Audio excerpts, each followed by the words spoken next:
Okay, so here I have laid out the relationship between the notes of the scale. Again, here's our major scale on the top. I didn't bother writing the chromatic scale. You can see we only have one flat. And below here is the notes of the scale. So the third note of an F major scale is an A, right? You follow that. The sixth note is a D. So, as we relate the root note, which is the first one, to another note in the scale, we have a measurement or a relationship. How far away is it from the root note? Now this is the same for no matter what scale. The only thing is the notes are going to change. If this was a C major scale, then the third would be E and the fifth would be G. So we would have different notes, but this relationship is going to be the same. When you go from a 1 to a 2, now remember this is for the major scale, you get a major second. And here in green I wrote how many frets apart it was. So this I think would be a useful tool, because if you ever have a note and you want to go up, you're going to see that these are what's called intervals. Then when you sound these two notes against each other in different ways, like if you have a chord, or if the bass player is playing the root and then you decide to play some notes against it, or the way that you form chords, it makes different sounds. And if we flat or if sharp, we raise one of these a fret or we lower it a fret, that's how we're going to make different chords. So a major second is 2 frets away, and you're going to see that this is on the first fret and this G is on the third fret. We're going to look at the guitar in a second. From the first to the third note you get a major third. From the first to the fourth note you get a perfect fourth. From the first to the fifth is a perfect fifth. From the first to the sixth is a major sixth. And from the first to the seventh is a major seventh. And you can see you're 2 frets away, 4 frets away, 5 frets, 7, 9, and 11 frets away. And I guess what I didn't write down here is from the first to the 8th is an octave, because you're back from F all the way back to F. So that would be an octave. So this just giving you an idea. Again, maybe you'll come across these terms, you don't know what they mean, or you may be down the road saying, you know, I want to go a major third up from where I am. This is also useful in chord changes.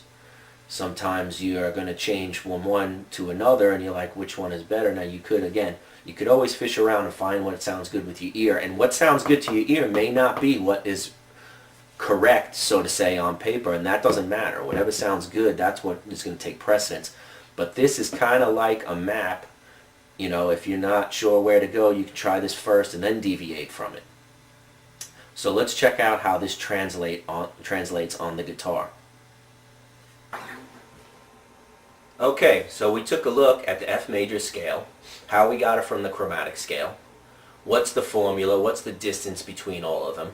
Most of the theory videos, I'm not going to be using the guitar so much, because I'm going to explain the same thing in detail on the guitar when we go over it, but I just want to throw it out real quick just to keep your mind a connection with the guitar, make your mind have a connection with the guitar. So again, we said I used F because that's the first note here on the top string. So if we look at our formula, whole, which is 2 frets to G, another whole step is 2 frets to A, a half a step to B, another whole to C, whole D, whole E, and a half a step brings us back to F. Okay?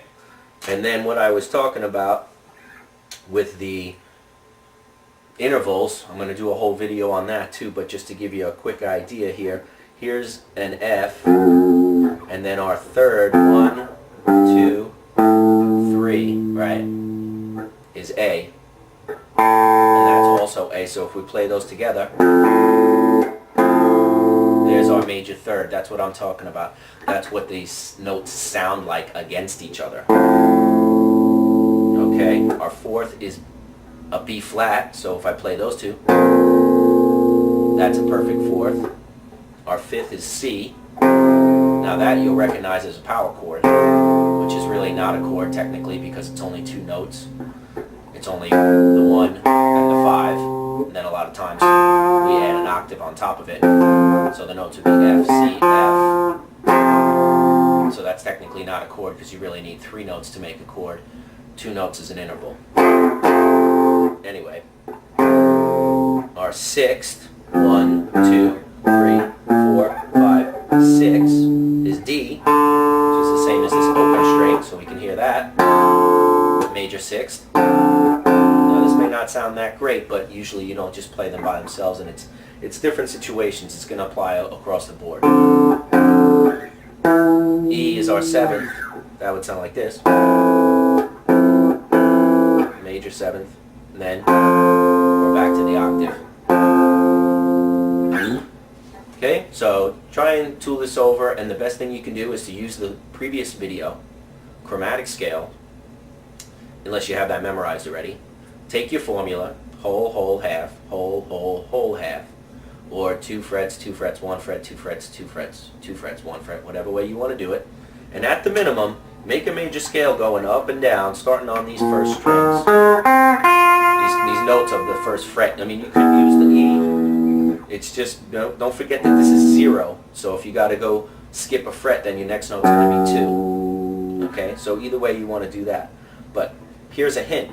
The spacing between these notes is not going to change, right? Because the major formula is always the same. So, what's this? Let's look at what frets we played. 1, 3, 5,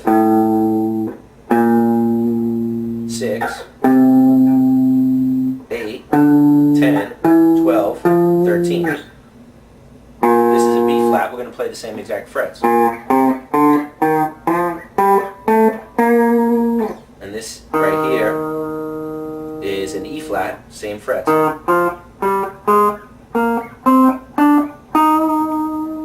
And for those of you that aren't familiar, this is the do, re, mi, fa, sol, la, ti, do.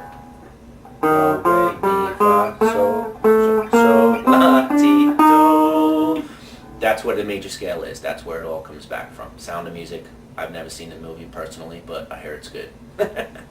All right. Take it easy.